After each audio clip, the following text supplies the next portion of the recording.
Acabou a silly season, senhoras e senhores, acabou a pausa de verão e a Fórmula 1 enfim volta a ter uma corrida nesse próximo final de semana. Teremos o GP da Holanda de 2026, em que temos muitas novidades, embora não fosse uma silly season bem agitada. Nós temos muitas novidades sobre todas as equipes praticamente, sendo que algumas vão levar atualizações e outras têm atualizações dentro do seu corpo da equipe, né? Dentro do seu recurso humano do que ela tem.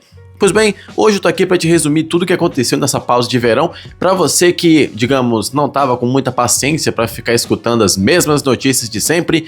E bom, tô aqui para te resumir tudo o que aconteceu, para você não ficar perdido a partir de agora nessa quinta-feira e claro, na sexta-feira também. E bom, eu já começo com a nossa querida escuderia Ferrari, que tá planejando levar para a Holanda um pacote de atualizações, não lá muito grande, mas um pacote de atualizações com algumas alterações no seu assoalho. Vale lembrar que a Ferrari ainda está na perseguição de encontrar Mercedes no campeonato de pilotos e também de construtores, vai que acontece. Então ela vai continuar investindo sim no seu carro e principalmente agora no assoalho, que pelo visto tem sido um pouco o foco da escuderia. Mas esse não é o único ponto de upgrade que ela está pensando em fazer já para as próximas semanas. Também dizem, né, a mesma fonte que falou isso, diz que a Ferrari está pensando em usar o seu direito, né, do ADU para o GP de Monza. Então ela estaria pensando em incrementar o seu motor, né, fazer as suas atualizações na sua unidade de potência para justamente a sua corrida em casa, a fim de, claro, impressionar os seus queridos compatriotas e, claro, os torcedores da Ferrari.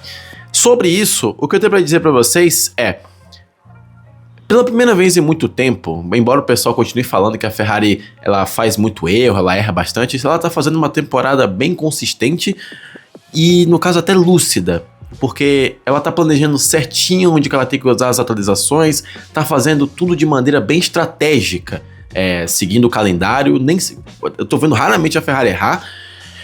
E bom, se tudo isso der certo, do jeito que a Mercedes está, eu já vou deixar essa parte da Mercedes para o final do vídeo, eu não arriscaria dizer que a Ferrari pode ficar cada vez mais próxima da equipe alemã nas próximas corridas, mas não em todas, tá? Porque a Mercedes também já tá mexendo seus pauzinhos para continuar liderando o campeonato.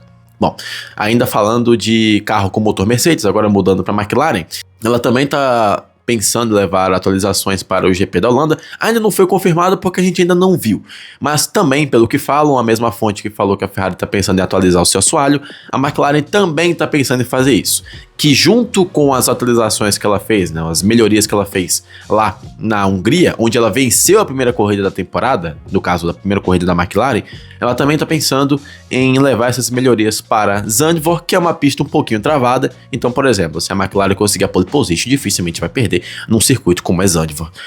E bom, se tudo der certo para a McLaren, ela vai cada vez mais se aproximar da Ferrari e também da Mercedes. Se é que ela não já ultrapassou o carro vermelho e está cada vez mais próximo do carro prateado, do carro alemão.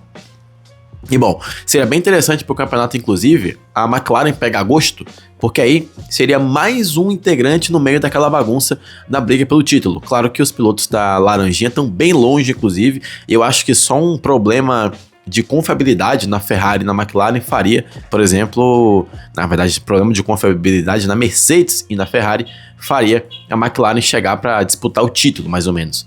Mas bem, tem pelo menos umas 12 corridas ainda para rolar, então não me surpreenderia se isso acontecesse, embora fosse bem difícil. Mas isso não quer dizer que a McLaren está desistindo da temporada, muito pelo contrário, ela também está focando em atualizações para deixar esse carro mais próximo do que ela realmente quer no final desse ano e, claro, no começo da temporada que vem. Agora, mudando um pouquinho para o meio do grid, a Audi, vamos embora falar da Audi. A Audi, ela deixou bem claro em algumas entrevistas, via Binotto inclusive, que ela vai focar muito nessa segunda metade da temporada para melhorar a parte aerodinâmica do carro, não focando tanto na parte do motor, não fazendo certos incrementos no motor.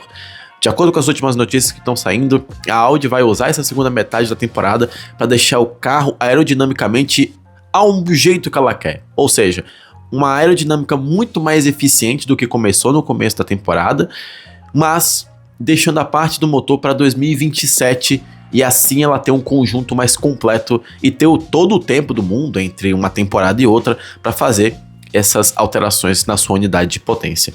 O que eu vejo com bons olhos, porque ela tá seguindo exatamente o planejamento que ela tem e até o momento não pareceu se desviar da rota. Ela sempre deixou claro que quando entrasse na Fórmula 1, ela iria usar os 2 anos para mera adaptação e os anos seguintes para disputar títulos, mas nesse caso dessa temporada a gente já consegue ver uma evolução até que rápida, porque antes ela tava brigando lá atrás, um pouquinho lá atrás, e agora já tá começando a duelar contra a Racing Bulls e a Alpine lá na frente. Ela já ultrapassou Williams, Aston Martin, Cadillac, obviamente, já ultrapassou a Haas e tá brigando com a Racing Bulls lá na frente. Então não me surpreenderia que, embora a tabela de construtores não fosse transparecer tanto isso, a Audi terminasse o ano com o 5º melhor carro ou 6º melhor carro, o que para um começo de equipe, como é o caso da Audi, que está fazendo o próprio motor, é um resultado muito bom. Agora vamos para a Aston Martin, um pouquinho mais para trás da Audi. A Aston, ela fez um grande pacote de atualizações no GP da Hungria, fez um carro novo praticamente, a verdade é essa, e para Zandvoort já era sabido que ela iria levar uma atualização da sua unidade de potência. Na Honda iria fazer todo um esforço para deixar esse motor muito melhor do que chegou nessa temporada, né? Já que o motor da Aston Martin hoje é muito deficiente, a gente consegue ver em velocidade de reta, por exemplo, os outros carros atingem velocidades bem mais altas do que é o caso da Aston Martin. Ela estava perdendo muito tempo, inclusive lá na Hungria, por causa dessa deficiência, mesmo com as atualizações aerodinâmicas. E agora, embora a Honda não queira especular qual que vai ser o ganho que ela vai ter, ganho de décimo, ganho de cavalos, o pessoal falava que a expectativa era de 50, o pessoal que fala é o Twitter, tá? Os especialistas de Twitter falaram que a Aston Martin tinha um desejo de aumentar em 50 cavalos de potência, pelo menos era o que o simulador dizia, algo assim. Só que quando fizeram testes na pista, no dia de filmagem que ela realizou, meio que esse ganho de cavalos foram só 20 cavalos. Então, não temos uma versão oficial do que aconteceu, só temos esse papo rolando. Então, obviamente, a gente vai ter que confirmar tudo na pista, como tudo que eu já falei aqui agora. Mas, de todo jeito, é esperado que a Aston Martin apresente uma melhora significativa, pelo menos capaz de fazer esse carro chegar constantemente mais ao Q2 do que ficar aí no Q1, já em Zandvoort. Claro que deve levar algumas atualizações aqui e ali, pensando na aerodinâmica do carro, mas a principal vai acabar sendo a atualização de motor, que veremos agora na Holanda. Passando para a Williams, não tivemos atualizações do carro. Ela focou apenas, pelo menos as notícias, nos pilotos.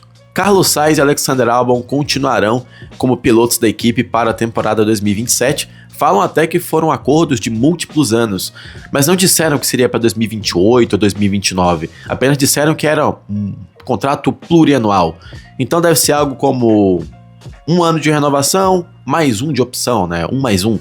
Então, bom, a Williams continua mantendo esses pilotos, até porque a Williams não tem quem colocar no lugar e esses pilotos não tem para onde ir. Então, acho que juntou a fome com a vontade de comer e eles vão ficar aí sofrendo um pouquinho com o carro da Williams nessa temporada, que provavelmente deve estar planejando um pacote de atualizações mais pra frente, mas infelizmente nós não temos muitas notícias relevantes sobre o assunto, porque infelizmente a Williams não é uma equipe que atrai muito clique, não é uma equipe que atrai muita audiência, então digamos que os jornais acabam ignorando a nossa gigante e acabam não esmiuçando muitas notícias que ela tem. Então todas as atualizações que a Williams vem a levar nessa temporada, a gente só vai descobrir na pista e se o resultado foi positivo. Porque se o resultado for mais do mesmo, ninguém vai falar.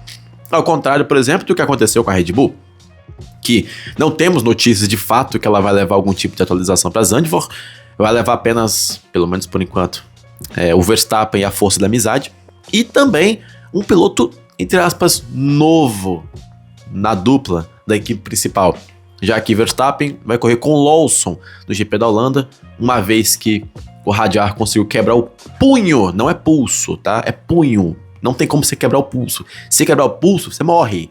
Mais ou menos isso. Mas ele quebrou o punho e não vai poder participar do GP da Holanda, sendo substituído pelo Lawson, que estava na Racing Bulls, e a vaga dele lá foi pro Yuki Tsunoda, que era a reserva da Red Bull. Então você percebe, o reserva da Red Bull desceu, o primeiro piloto da equipe de baixo subiu, enfim, Red Bull, né? Você já sabe muito bem. E essa será a segunda vez que o Lawson vai substituir um piloto que quebrou um punho num GP da Holanda, já que aconteceu a mesma coisa com o Ricardo em 2023. Fica a informação para você. E agora vamos falar aqui da Haas. não aconteceu nada na Haas. Agora vamos falar da Cadillac, que só mudou o chefe de equipe. O Torre saiu e, pelo que fala, era uma mudança programada, embora o carro da Cadillac seja bem ruim. Então eles trouxeram agora o Budkowski, que tem muita experiência em equipes de ponta, como aconteceu com a Alpine, acho que é Alpine Renault, e também ele chegou a trabalhar na Ferrari. Então é um cara que tem uma experiência muito boa, um ótimo currículo para aguentar essa fase aí. E por fim, a Mercedes. Para Zandvoort, não sabemos de nada de atualizações, nem de motor e nem aerodinâmica para o GP lá da Holanda. Mas, ao que falam, as atualizações que a Mercedes pensa em levar serão para a parte asiática do calendário. Então a gente está falando aqui de Singapura e GP do Bahrein, que vai ser na Malásia, mas ela está pensando em levar coisas lá para essa parte do calendário. Por enquanto, ela vai só com o que tem, o melhor carro do grid, o líder do campeonato. Mas depois ela vai, claro, atualizar o seu carro, porque ela não vai querer ver, por exemplo, Ferrari e McLaren se aproximando cada vez mais dela. E bom, esse foi o vídeo resumindo tudo o que aconteceu. Quero saber suas opiniões, comenta aqui embaixo. E, bom, se gostou do vídeo, não esqueça de se inscrever no canal. E antes de ir embora, clique em um desses vídeos aqui que vocês estão vendo, que eu tenho uma história muito boa para te contar, não só sobre a Audi, como também de outras coisas que eu venho fazendo aqui no canal. Então clica lá, fica comigo no próximo vídeo. Em um segundo eu te vejo lá. Até mais. E pra você que tá aqui no meio do vídeo, não esquece de clicar no like e de se inscrever no canal, tá? Pra ver mais vídeos meus sobre Fórmula 1. Tá saindo vídeo quase todo dia aqui, então inscreva-se pra não perder.